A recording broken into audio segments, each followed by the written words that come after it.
Hello everyone, you're on the GeekBox YouTube channel. Today you will find out how to add a TV to Google Home. Let's go. Open Google Home app.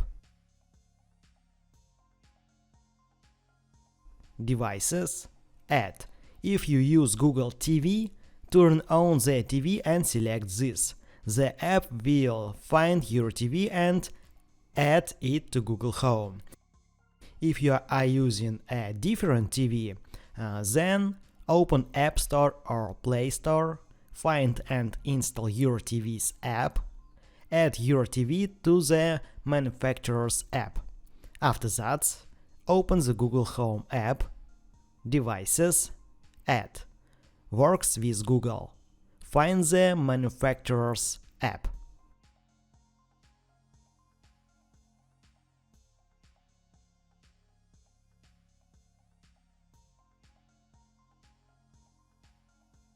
Continue.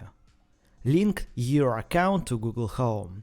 After that, your TV from the manufacturer's application will be added to the Google Home app.